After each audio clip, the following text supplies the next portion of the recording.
누가복음 8장 26절에서 39절. 그들이 갈릴리 맞은편 그라사인의 땅에 이르러 어, 오늘은 다들 한번 들어도 안 잊어버리는 겁니다. 이 구약 성경은 들었는데 음, 아사무사 그게 말이 기억이 잘 안 나지만 이 오늘 말은 다 기억을 할 겁니다. 그리고 복음서에 다 나와 있기 때문에 또 특별한 것도 아니고요. 그래서 알고 있는 내용입니다. 어, 이 이야기를 하려면 어제 했던 이야기들도 좀 해야 되는데, 어제는 세 가지나 얘기했어요. 어, 있는 자에게는 더 받으리라. 어, 하나님은 공평하시니까, 음, 다 똑같이 해주겠지. 그렇지만, 그게 아니고, 믿음이 있는 사람에게는 점점 그 은혜를 더하게 되고, 믿음이 없는 사람에게는 나도 교회 나간다. 나도 믿는다. 그리고 봐라. 내가 여태 동안 믿었는 거 봐라. 뭐 이러면서 그렇게 하던 그 믿음까지도 빼앗아가 버리고 만다고 하는 겁니다. 그 공로는 인정해줘야죠. 그런데 공로도 네가 생각하는 네가 가지고 있다. 이건 내 거다라고 생각하는 것까지 빼앗아가 버린다. 그 말입니다. 그게 달란트 비유 때도 그 얘기가 나왔습니다. 어, 너무합니다. 있는 사람은 자꾸 주고 없는 사람은 뺏어가 버리면 불공평한 거 아닙니까? 라고 얘기를 할지 모르지만 믿음은 엄청 불공평합니다. 있는 사람에게는 막 주지만 없는 사람에게는 있다고 난 요거 있다. 난 교회 적도 두고 있고 다 있다. 이렇게 해도 그것까지도 다 소용없게 되지는 것을 어제 얘기하면서 사람들이 예수가 이상한 소리 하고 자꾸 엉뚱한 소리 하니까 귀신 들렸다고 뭘 하니까 음, 어머니하고 자식들이, 이제 동생들이 와가지고 좀 보자 이러니까 내, 내 부모 형제는 믿는 사람이다. 그때부터는 우리가 성도들을 전부 형제 자매라고 불렀죠. 그래서 음, 딴 사람들 볼 때는 형제 자매라 하더니 뭐 결혼하냐 이런데 그게가 음, 그 근친상간이다 막 이러면서 놀리던 그때가 생각이 나잖아요. 그런데 예수님은 자기 어머니를 요한에게 음, 소개해줘서 요한이 어머니처럼 성모 마리아를 모시고 마리아도 아들처럼 의지하고 예수님 십자가에 돌아가신 후에 그렇게 살았던 얘기를 어제 묵상을 했습니다. 그리고 이 귀신 만나러 이제 배를 타고 건너오는데 이 배 타고 동쪽으로 건너와가지고는 어디서요? 어디서 동쪽으로 건너옵니까? 가브나움에서 배 타고 동쪽으로 건너오면 거기는 이 깎아지른 절벽이 갈릴리 바다를 향해 있습니다. 지금 그 절벽 밑에 이 방갈로를 지어가지고 관광객들을 자고 갈 수 있게 만들어 놓았지만 어, 그게 이 수직으로 떨어지는 절벽이 있었던 것 같아요. 그, 그렇다고 얘기를 해요. 그러니까 그쪽 지방에는 산악도 험하고 돼지는 키우고 있는데 이쪽은 서쪽은 이 유대인들이 살기 때문에 돼지 같은 건 안 키웁니다. 또 메기 같은 것도 안 먹기 때문에 갈릴리 바다의 메기가 사람만한 게 그냥 떠다닙니다. 근데 우리는 메기를 얼마나 좋아합니까? 값비싼 그. 근데 그, 안 잡아먹습니다. 그래서 제가 우리나라 사람이 여기 와서 메기 매운탕집 하면 안 되겠나 이런데 법적으로 안 된대요. 그래가지고 이스라엘 땅에는 안 된다 이래가지고 돼지를 그래도 돼지하고 금지되는 거는 음, 사육을 못 하는데 돼지 치는 사람이 있대요. 어떻게 그렇게 법적으로 못하게 하는데 그렇게 치나 이러니까 그 유대 법을 보면 유대 땅에 돼지를 키우면 안 된다 이래 써놨다는 거예요. 그래서 그 사람이 밑에 콘크리트 세면을 하고 거기서 돼지를 키웠다고 그 가이드가 그 얘기를 하면서 그렇게 해서 키우는 사람이 있다 이런 얘기를 하더라고. 그러니까 그 어, 그 갈릴리 바다에서 있었던 일인데, 그 바다가 그렇게 뭐 크기는 큽니다만은 그렇게 광풍이 일어날처럼 이렇게 일어날 바다는 아닌데, 그럼에도 불구하고 어, 저기 북쪽에서 남쪽으로 불어오는 바람 때문에 파도가 일어나면 물 퍼내야 되고 뭐 이제 가라앉을 것 같은 그런 공포를 느낄 수 있었는데, 아니 생전에 잘 안 일어나던 광풍이 이 거라사 땅으로 온다고 하는데 광풍이 일어났습니다. 안 그래도 사람들이 전부 예수 보고 이 귀신 들렸다고 해가지고 어머니하고 동생까지 와가지고 막 만나보자 하고 이러는데, 이 또 거라사인 땅으로 왜 가려 했는지 오늘 이제 알게 되겠지만, 그걸로 가다가 광풍을 만나니까 이 제자들이 지금 정신이 없습니다. 이 귀신이라는 게 도대체 있는 건지 없는 건지, 우리가 여기 가는지 알았는지, 뭐 그거 뭐 이런 별 생각이 다 들죠. 그래서 예수님은 그 귀신 들린 자가 여기 있는 줄 알고 여기 그 병자를 위해서 이제 온 거라고 우리는 읽어질 수밖에 없어요.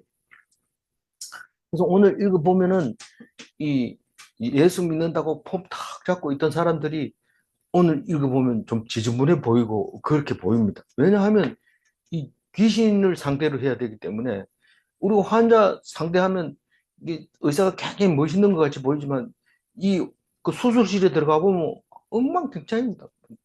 대변 나온 것도 있고 막 이렇게 막 냄새도 나고 처음 마스크 쓰고 막 이렇게 해가지고 의사 못하겠다, 좋은 줄 알았더니 이런 생각을 하는 사람도 있는데, 이, 이 예수님처럼 이렇게 말씀편에 서 있는 사람은 이슬만 먹고 살 수 있는 것 같은 그런 게 아니고 귀신하고 싸워야 되고 그래야 되는 일이기 때문에 참 힘든 거죠. 그래서 그들이 하면 26절 그들은 예수님과 제자들을 말하고 있습니다. 그리고 광풍을 만나서 이제 갈릴리 맞은편 거라사인의 땅에 왔습니다. 거라사 땅이 아니고 거라사인의 땅입니다. 그 번역도 이게 잘 된 것 같은데 이걸 갖다가 또 거라사에 갔다 이렇게 얘기를 하는데, 거라사는 지금 현재 암만, 그러니까 그 요르단 서울 암만에서 북쪽으로 37km 가면 거라사라는 땅이 그 지명이 있는데, 그거하고 이거하고는 거리가 좀 상당히 있어요. 대충 제가 안 재봤습니다만은 50km에서 100km 사이에 거리가 있을 것 같아요. 요단 동편인 것은 저 갈릴리 동편, 요단 동쪽인 것은 음, 다 같은 거지만 그러나 같은 땅은 아니었던 것 같아요. 그래서 그 옆에 땅으로 이주하면서 거라사인의 땅이라고 불렀던 것 같아요. 그래서 그 마태복음에서는 가다라라고 합니다. 가다라로 갔다고 그랬으니까 지명은 가다라고 거라사인들이 거기 살았던 게 아닌가 그렇게 생각이 되집니다. 음, 그래서 그 뭐 그래도 다른 저 성경에는 거라사라고 표현하기도 하고 그렇습니다. 27절 읽어볼까요? 예수께서 육지에 이르시매 내리시매 그 도시 사람으로서 귀신 들린 자 하나가 예수를 만나니 그 사람은 오래 옷을 입지 아니하며 집에 거하지도 아니하고 무덤 사이에 거하는 자라. 우리 귀신 들리면 빨가벗고 있는 경우를 많이 봅니다. 요즘은 이런 귀신 들린 사람을 전부 병원에다 넣어놨기 때문에 우리가 못 보지만 옛날에는 수도 없이 볼 수 있습니다. 학교 갔다 오다 보면 이런 사람들이 사람을 향해서 막 오기도 하고 돌을 던지기도 하고 이상한 소리도 내고 막 이렇게 하는 것을 볼 수 있습니다. 그래서 이 도시라고 표현을 했는데 돼지를 아주 대대적으로 키우는 큰 도시였던 것 같아요. 이게 도시도 돼지도 그냥 우리에 가둬놓고 사료를 줘서 키우는 게 아니고 그냥 풀 뜯어 먹고 뭐 쥐잡아 먹고 그렇게 살도록 이렇게 해놓은 그런 지역인 것 같아요. 그래서 귀신 들렸다고 그런데 쉽게 말하면 미친 거죠. 미친 건데 어, 그냥 막 뻗고 살면서 집에 못 있습니다. 뭐 소리 지르고 막 이러기 때문에 가만 놔둬 버리면 자동으로 무덤에 가가지고 이게 거기에 이제 살게 되는데, 왜냐하면 무덤 사이에는 사람들이 무서워하는 줄 알고 자기는 거기 숨어 있다가 사람들을 놀래키기도 하고 그런 것을 볼 수 있습니다. 근데 이 귀신 들린 거는 의학적으로는 그 몸의 병이라고 생각해요. 정신병이라고 생각하고 뭐 이렇게 생각하는데, 신학적으로 보면 빙의라고 해요. 귀신이 그 사람 속에 들어가서 그 사람을 움직인다고 해서 빙의라는 말을 씁니다. 그러니까 병리학적 귀신 들린 것과, 병리학적으로는 귀신 들린다는 말을 안 씁니다. 지금은 정신분열증. 조현병이라고 해가지고 아주 멋있는 말을 하게 되죠. 그 말 쓴 지가 얼마 오래되지는 않습니다. 그 현악기에 조율이 안 됐을 때 조현이라고 합니다. 이 조율이 안 된 그 병이라는 거죠. 그래서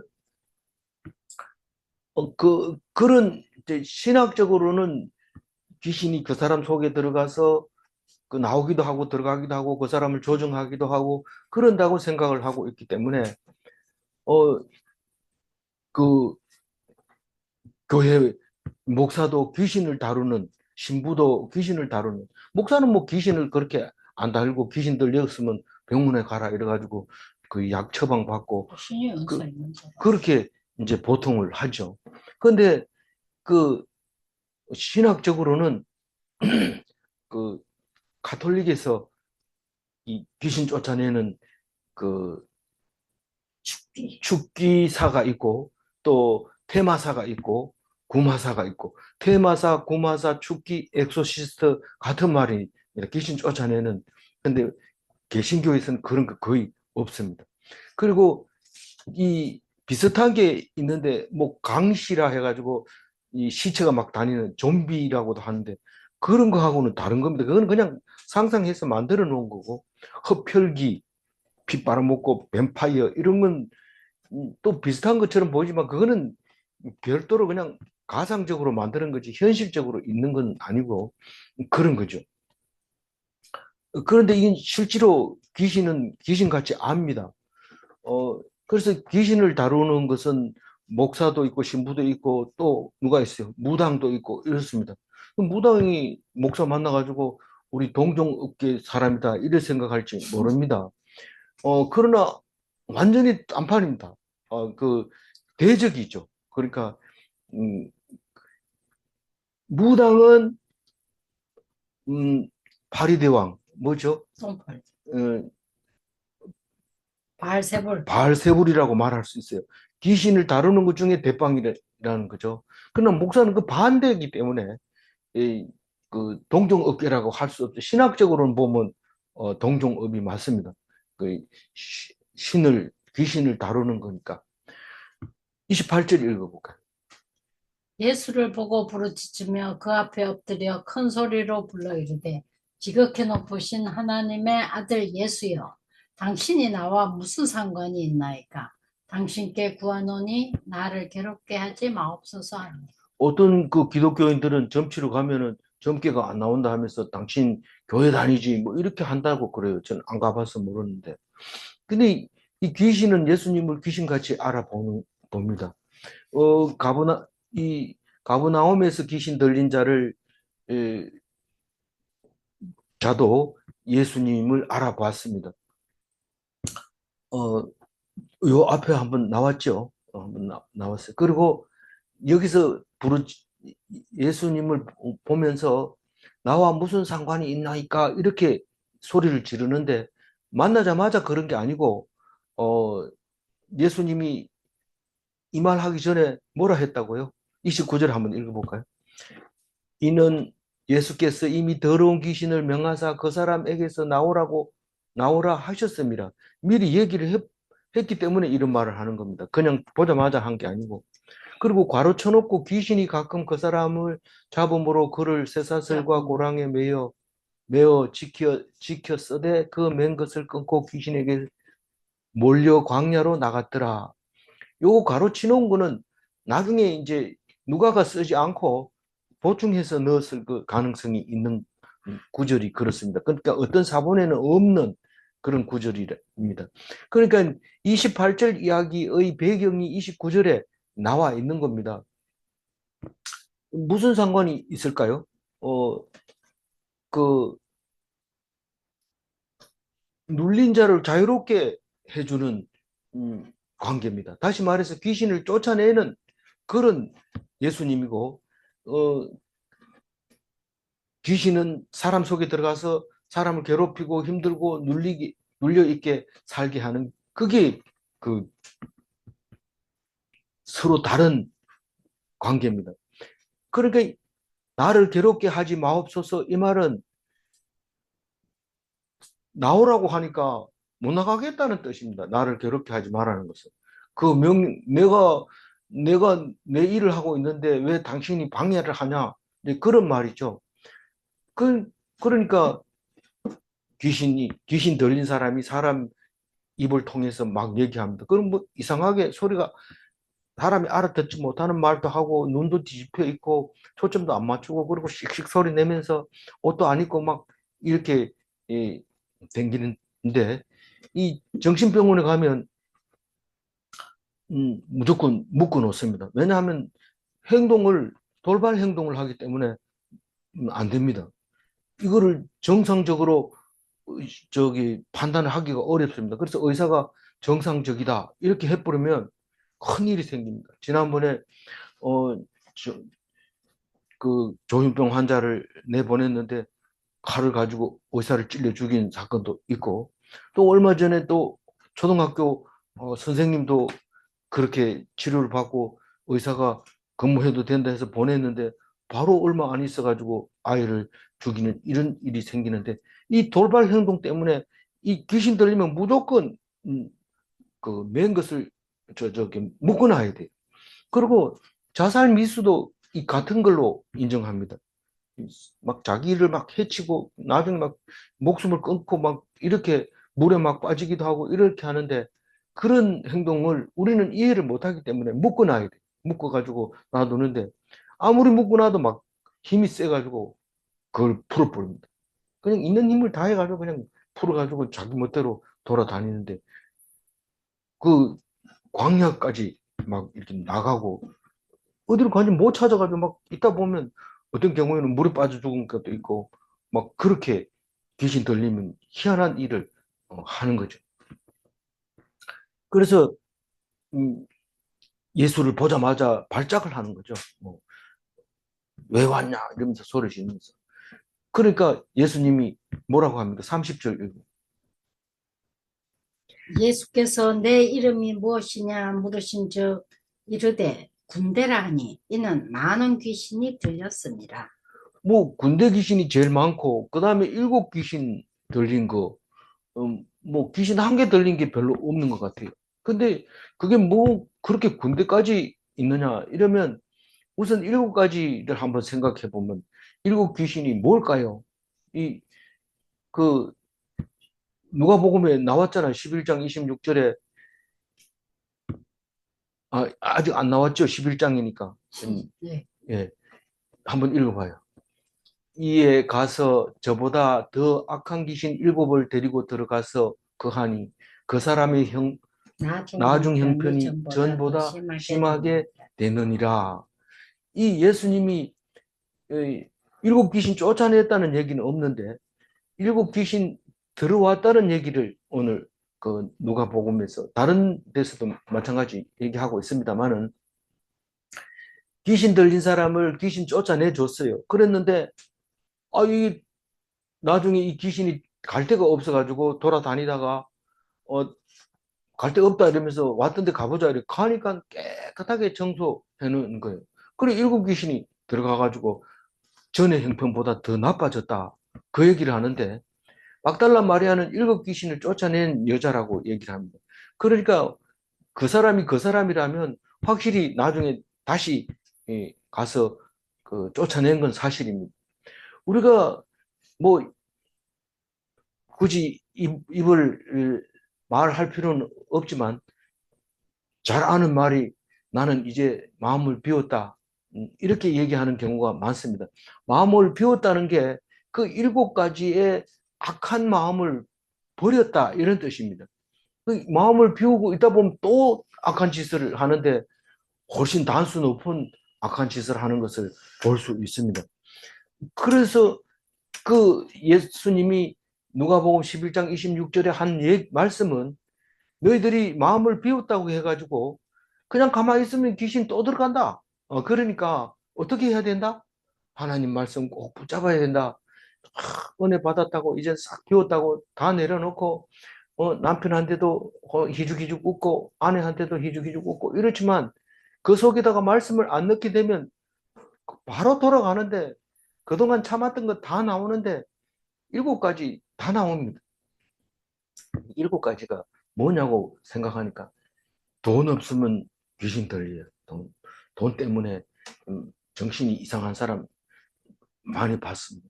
그리고 어떤 사람은 인기가 올라가다가 막 악플이 달리니까 그만 자살해버려. 그 귀신 들린 거랑 마찬가지입니다. 자살했다는 거. 그리고 뭐 얼굴도 잘생겼는데 수술을 하도 하다가 그만 수술이 실패를 해놓으니까 얼굴이 점점 뭐 이상하게 돼서 선풍기 아줌마라는 별명을 갖고 이런 사람들도 다 이상하게 돼버려요. 정신이.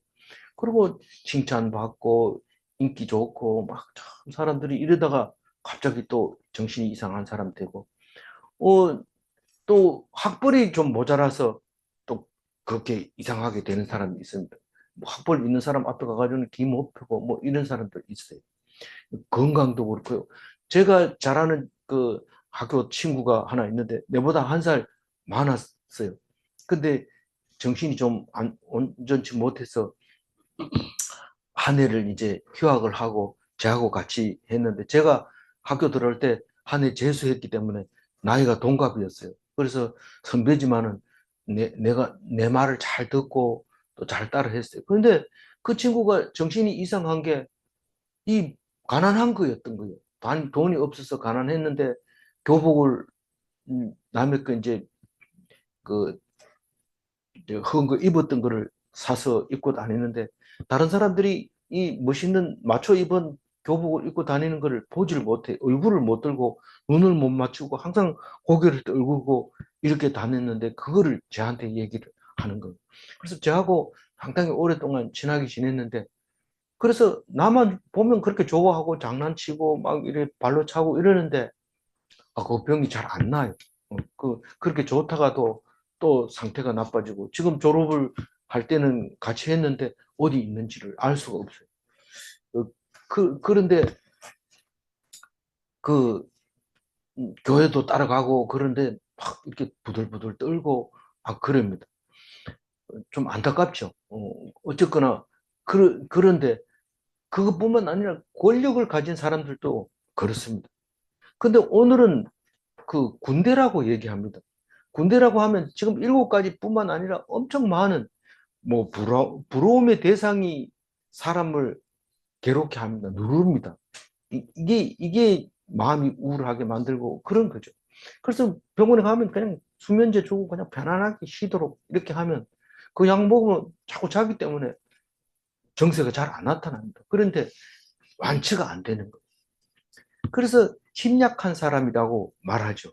병원에서는 신경과에서는 심약한 사람이라고 해서 약을 자꾸 심장을 뭐 이렇게 호르몬이 작용을 못하도록 그렇게 치료를 해주는 거죠. 근데 이게 신학적으로 보면은 분명히 이것은 악한 세력, 마귀의 세력, 사탄이라고 판정을 내립니다. 안 그러면은 오늘과 같은 일이 있을 수가 없어요. 이해가 안 됩니다. 31절 읽어봅니다. 무지갱이로 들어가라 하시 마시기를 간구하되. 이게 가다라 지방에는 지금 많은 사람들이 그 광야에서 살던 이스라엘 땅 그리고 그 이집트와 메소포타미아의 양 문명의 중간에서 많은 문명을 가지고 지금 생각을 많이 하는 철학이나 뭐 헬라 철학이나 이런 것들이 거기에 집합해서 성장하고 있는 곳과 정반대로 아주 자연스럽게 말하자면 좀 수준이 떨어지게 그렇게 사는 동네였던 거죠. 그러니까 귀신이 본 것은 있고 본 것은 많고 그러니까 많은 귀신이 들릴 수밖에 없는 거예요. 그러니까 그건 그 사람들은 보통 그런 생각을 하고 있는 거예요. 근데 자세히 가서 보면 못 먹어서 영양실조 걸려서 심약해서 그렇게 해서 그런 병이 오는 것을 알 수 있는데 이건 성경적으로는 그거를 뭐 귀신이라고 얘기를 하는 겁니다. 근데 이 사탄의 세력은 무적행이라는 말을 쓰고 있는데 이 무적행이라는 말은 요한계시록에 많이 씁니다. 여러 가지를 쓰는데 이 사탄을 묶어 놓는 우물이죠. 무저는 땅밑이 없는 우물입니다. 떨어지면 계속 떨어지는 거예요. 그렇죠. 그 엘리스의 뭐 동화가 있죠. 그 제목이 뭡니까? 있는 사람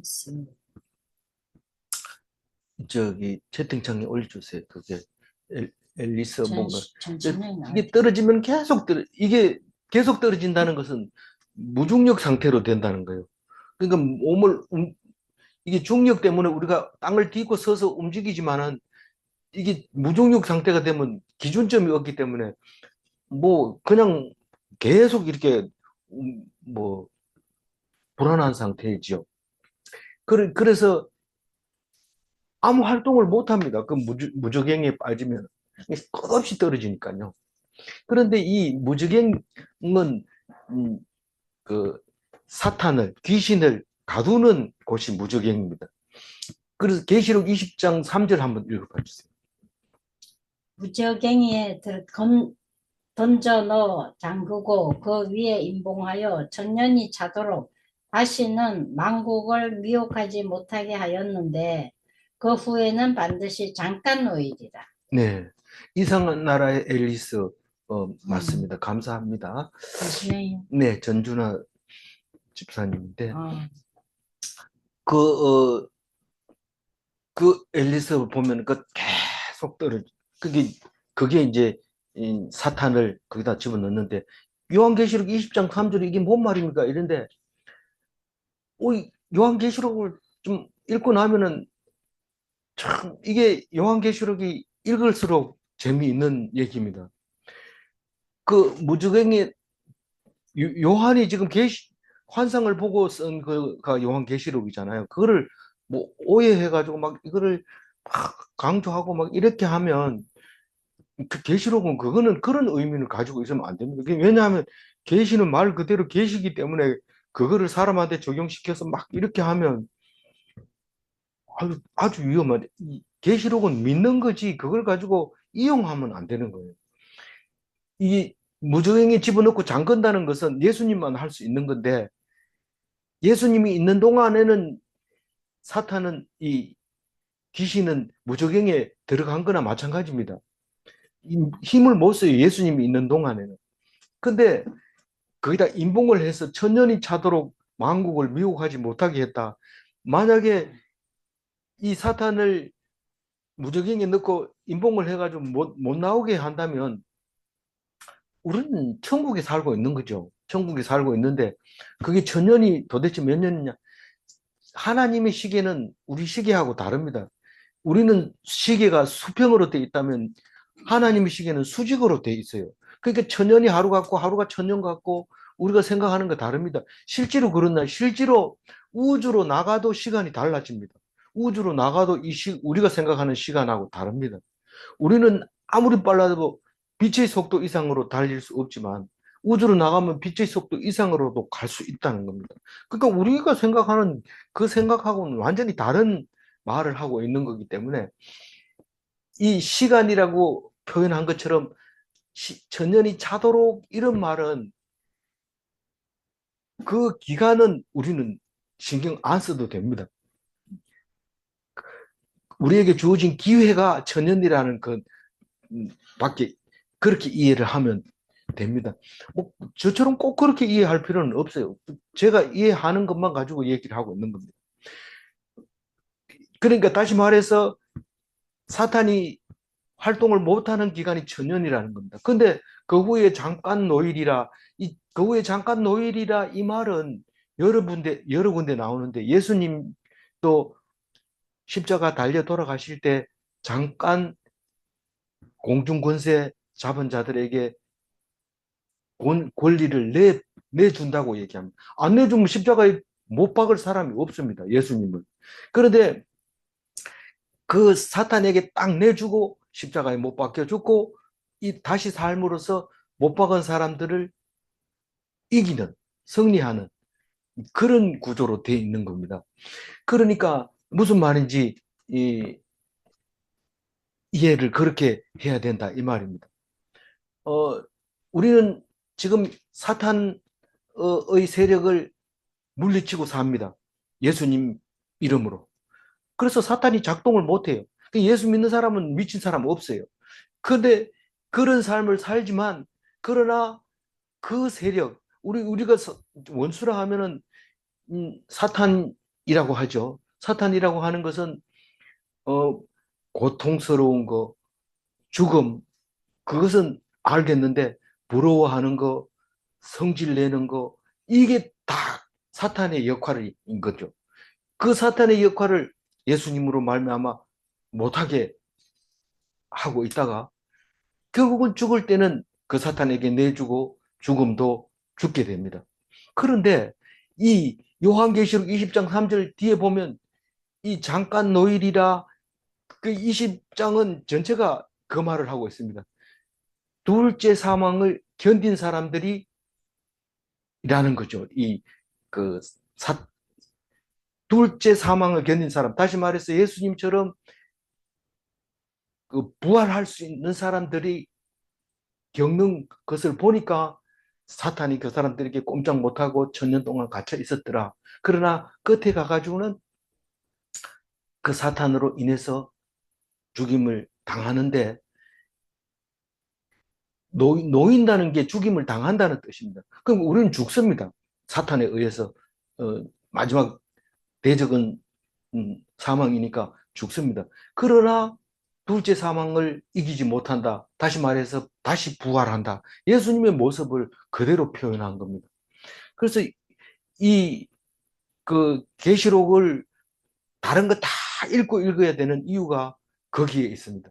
안 읽고 읽으면 무슨 말인지 모릅니다. 그러나 다 읽고 계시록을 읽으면 야, 이, 이 요한이 본 그 계시가 얼마나 우리에게 귀한 말씀인지 모릅니다. 그래서 수없이 그 정경에 검토를 맡는데 100% 합격을 한 겁니다. 여러 가지 자료 중에서 이건 성경으로 넣어야 되냐 말아야 되냐 이걸 가지고 싸우는데 요한계시록은 그게 없습니다. 무조건 성경으로 인정을 받게 됐던 거죠. 그러니까 무저갱이라는 말은 귀신도 압니다. 아, 우리 저기 들어가면 꼼짝 못한다. 그럽니다. 근데 꼼짝하게 해달라는 거죠. 32절 읽어봅니다. 마침 그곳에 많은 돼지떼가 산에서 먹고 있는지라 귀신들이 그 돼지에게로 들어가게 허락하심을 간구하니 이에 허락하시니 이 돼지떼에게 들어가겠다는 거예요. 그럼 무지개에 안 집어넣고 돼지떼에 들어가게 그냥 허락을 해주는 건, 그럼 귀신은 나중에 돼지는 지금 물에 빠져 죽고 이렇게 될 텐데, 그럼 그 귀신은 어디 가느냐? 귀신은 딴 데 갈 수도 있어요. 갈 수도 있고 또, 항상 있습니다. 이게 귀신은 성령의 반대말이기 때문에 빛이 있으면 항상 그늘이 있습니다. 만약에 빛만 있다면 그늘이 없다면 그것은 빛이 아니죠. 그냥 이름도 없는 거죠. 이름도 없는 거예요. 그러니까 우리가 성도라 이러면은 성도 아닌 사람이 있고 성도를 괴롭히는 사람이 있으니까 성도라는 말을 듣는 거지. 똑같으면 그거는 성도라고 말할 수 없고 그냥 보통 사람이죠. 그러니까 우리가 성도라는 말을 들으려면 괴로움을 당할 준비를 하고 있어야 된다는 거죠. 그걸 모르고 무조건 좋은 거라고 생각하고 완전히 이 무장해제를 해버리고 히히거리고 하하거리다가 보면 한테 얻어맞고 그때 정신 차리고 나는 뭡니까? 이는 성도다. 성도면 어떻게 해야 됩니까? 얻어맞아라. 그리고 세상 사람들한테 얻어맞는 것을 좋아하고 희죽희죽 웃는데 그때 가면 천국을 이루게 되는 거죠. 33절 읽어볼까요? 귀신들이 그 사람에게서 나와 돼지에게로 들어가니 그 떼가 비탈로 내리더라.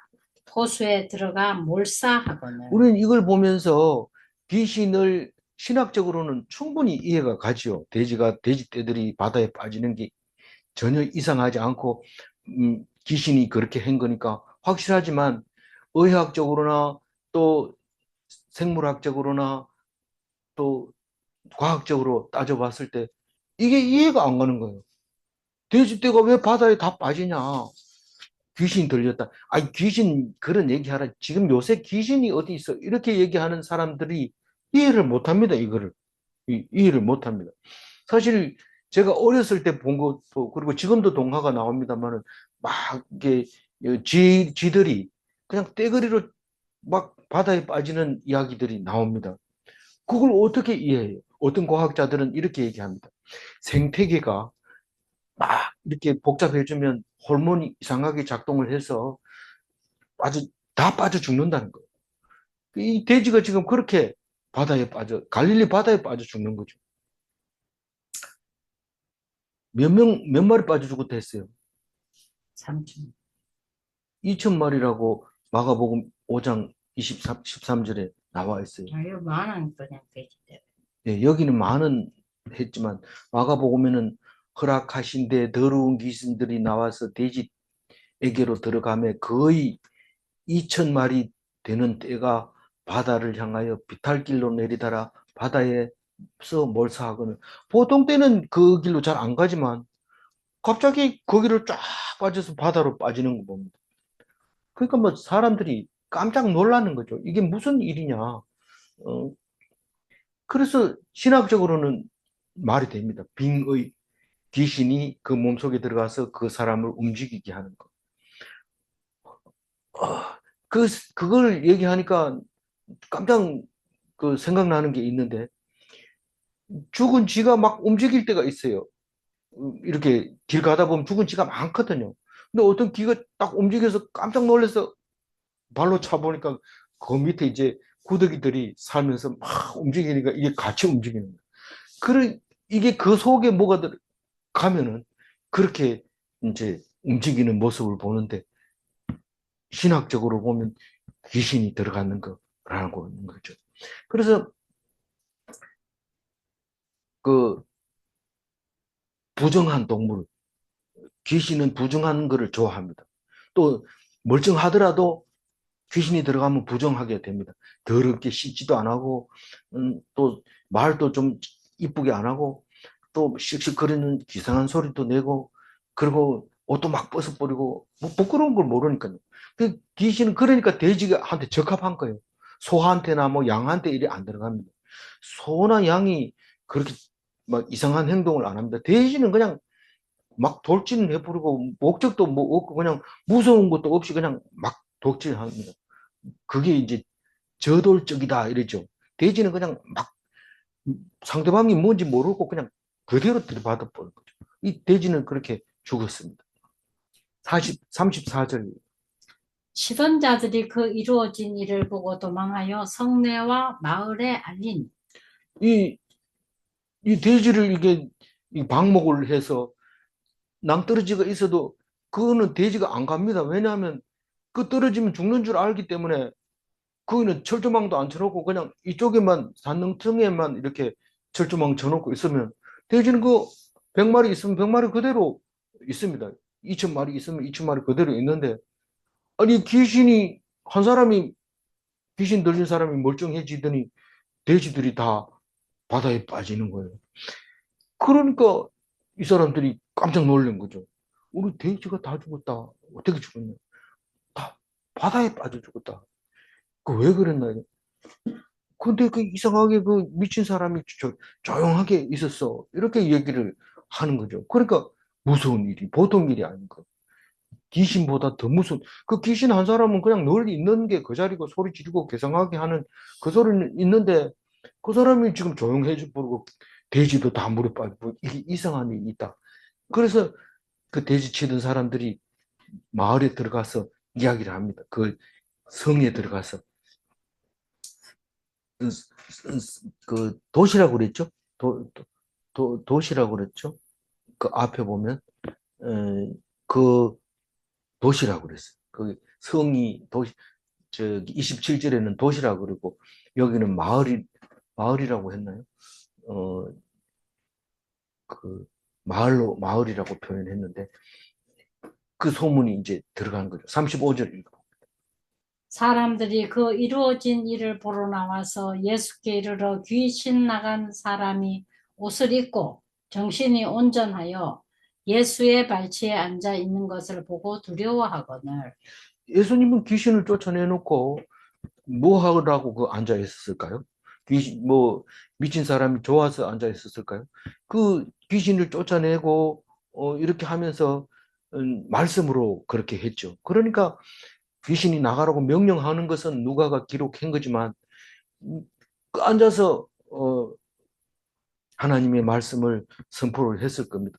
너희들은 이방인이지만 나는 유대인으로 왔지만 내가 온 것은 유대인을 위해서 온 것이지만 그러나 너희들을 위해서도 왔다. 그렇게 얘기함으로써 유대인들을 시기나게 했죠. 어, 그런 얘기를 했을 겁니다. 그래서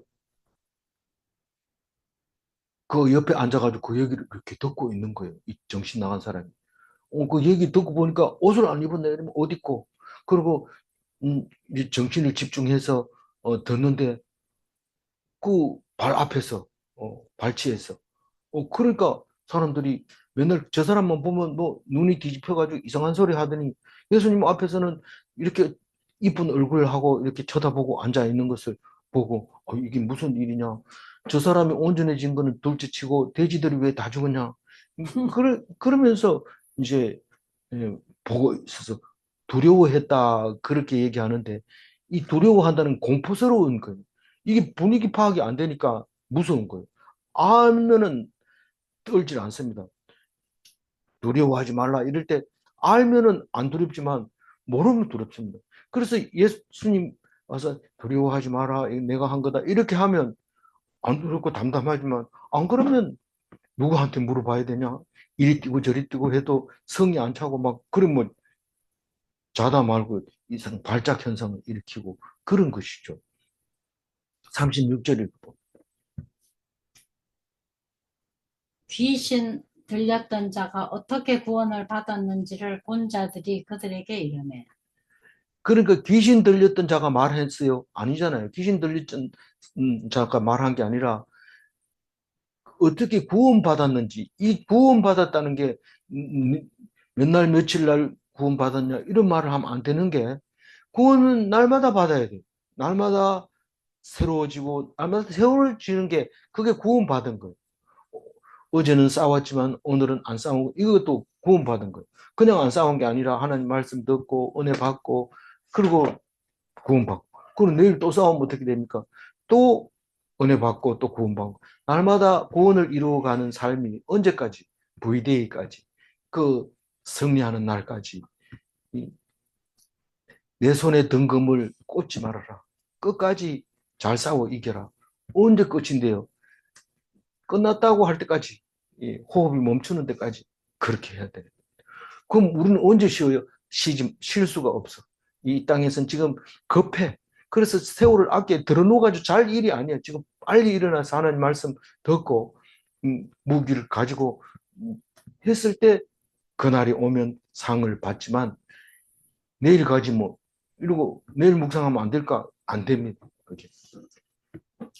그래서 그, 그 귀신 들렸던 자가 구원받은 거. 다시 말해서 다 낫고 옷 입고 예수님 말씀 귀담아 듣는 그게 구원받은 겁니다. 딴 게 구원받은 게 아닙니다. 엉뚱한 소리 자꾸 하지 않도록 하시기 바랍니다. 그것을 보고는 사람들이 그들에게 이르기, 그들이 누굽니까? 그들이. 이 보러 나온 성내 사람들 있잖아요. 그 도시 사람들한테 이 사람이 이래 해가지고 거라사 사람. 거라서 사람들이 얘기를 해주는 거예요. 그러니까 37절 읽고. 거라사인의 땅 근방 모든 백성이 크게 두려워하여 예수께 떠나가시기를 구하더라. 예수께서 배에 올라 돌아가실세. 이 그 예수님 보고 우린 감당 못합니다. 떠나세요. 누가 또 그랬어요? 어, 그 백부장이 너 부하 고치러 갈게 이러고 가니까 감당하지 못하겠다고 오지 말라고 얘기를 하는데 그냥 우리는 있는 대로 사는 게 제일 편합니다. 그래도 좀 나은 삶이 안 좋겠나? 그렇게 보이지만 급격하게 변하면 다 싫어합니다. 심지어는 죽었던 사람들이 살아나는 것도 싫어합니다. 어떤 할머니가 자기 할아버지를 이제 사망 선고를 받고 이제 시체실에 들어가는데 할머니가 마지막 가는 길에 좀 안 돼서 할머니 혼자 이렇게 끌고 이렇게 가는데 이 영감이 살아나는 거예요. 벌써 일어나서 할머니 내가 살았다 뭐 이러니까 아무 말도 안 하고 계속 끌고 가는 거예요. 여러 번 소리 지르니까 할머니가 의사가 죽었다 하는데 왜 자꾸 그래요? 이러면서 덮어버리고 밀은 시체실에 넣어놨다. 그런 우리가 죽은 사람은 죽고 산 사람은 살고 이렇게 사는 것을 좋아합니다. 변화를 싫어해요. 그게 그런데 하나님 말씀 듣고 나면 완전히 달라집니다. 저 사람이 그 사람이가 이렇게 날마다 변하는 삶이 예수님의 삶입니다. 어제하고 똑같이 살고 그냥 그렇게 살고 다 귀찮아 나 그냥 살래 그게 구원받은 게 아니거든. 그 그렇게 사시기 바랍니다. 어, 그래서 예수님 떠나지 말고 하나님 예수님 같이 있어요. 가지 마세요. 떠나지 마세요. 이래야지. 오늘 좀 쉬고 내일 가면 안 되겠나? 예수님 내일 만나도 반가워할 거야. 우리 가면 무조건 좋아하잖아요. 이렇게 하지 말고 예수님하고 함께 사는 능력 있는 멋진 그런 활기찬 그런 삶을 가다라 지방처럼 살지 말고 이 그 가버나움 사람들처럼 떼거리로 가가지고 예수님 말씀 들으려고 하고 이렇게 그렇게 하시기 바랍니다. 어, 예수께서 배에 올라 어디로 돌아가요? 돌아가실새 가버나움으로 돌아가셨. 가버나움. 가버나움 배 타고 반대편으로 가는데 반대편이라 해서 서쪽이 아니라 갈릴리 북쪽에 있는 도시 그쪽으로 갑니다. 38절 봅니다. 귀신 나간 사람이 함께 있기를 구하였으나 예수께서 그를 보내시며 이르시되. 귀신 나간 사람은 예수님 말씀 들어보니까 옳고 내가 뭐 죄를 지어서 귀신 들린 것도 아니고 예수님 말씀 들어보니까 내가 그걸 몰랐구나. 그러면서 더럽게 사는 게 더러운 거구나. 그리고 옷 벗는 게 부끄러운 거구나. 그리고 남들이 알아듣지 못한 소리 자꾸 짓고 안 들어도 그냥 꽥꽥 소리 지르고 이런 게 그게 하나님 보시기엔 좋지 않는 거구나.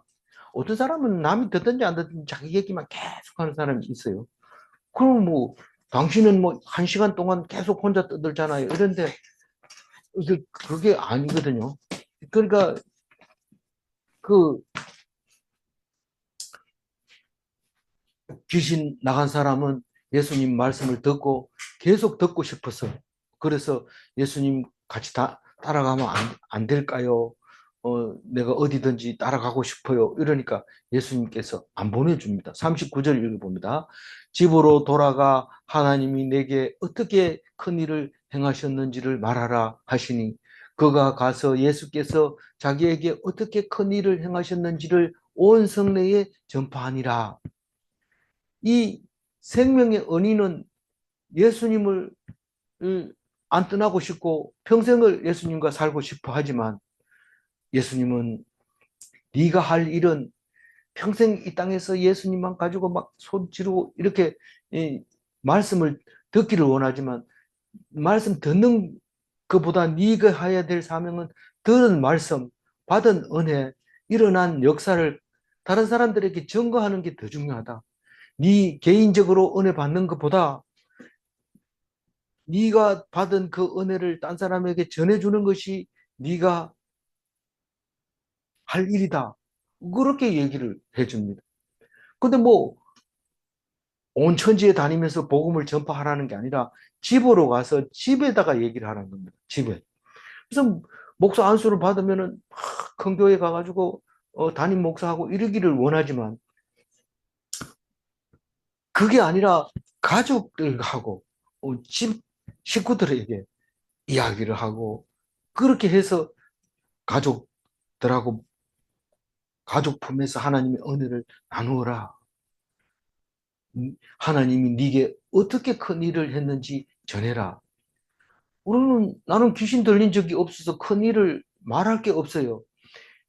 우리는 관찰을 안 해서, 묵상을 안 해서 그렇지, 귀신 들린 사람보다 더 큰, 죽을 수밖에 없는 나를 살린 그 큰 은혜를 자꾸 얘기해 줘야 돼. 우리는 뭔 일을 얘기할 때마다 우리 집사람이 옛날에 음, 병원 의사가 병 들었다고 할 때 그 깜깜했던 이야기를 자꾸 하고 있는데 그렇게 하나님의 큰 은혜를 통해서 한 얘기를 자꾸 해주면 하나님을 떠나면 안 되는구나 하는 것을 알게 되는데 그게 복음을 전하는 거죠. 그래서 치유받은 자는 예수님이 하라는 말대로 순종을 합니다.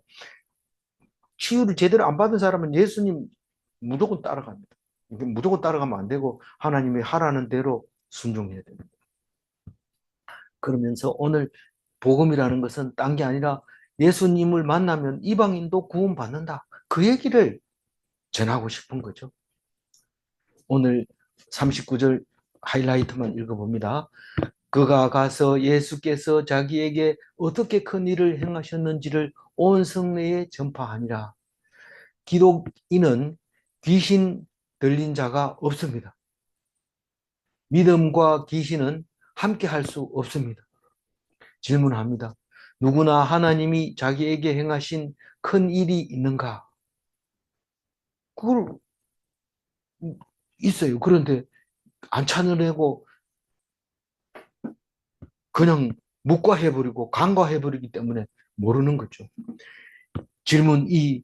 자기의 큰 일을 전하는 것이 성도의 간증인가? 그 이야기를 함으로써 딴 사람들도 예수님을 알게 되고 믿게 되고 그래서 성도가 서로 교통할 수 있는 그런 좋은 성도의 생활이 돼야 될 것입니다. 기도하겠습니다. 하나님 감사합니다. 어떤 이야기든 또 다 좋지만 귀신을 쫓아내는 이야기는 정말 감사합니다. 예수님 아니고서는 귀신에 사로잡힐 수밖에 없는 우리들에게 귀신을 쫓아내 주셔서 감사합니다. 이제는 귀신 들리지 말게 하시고 기독교인으로서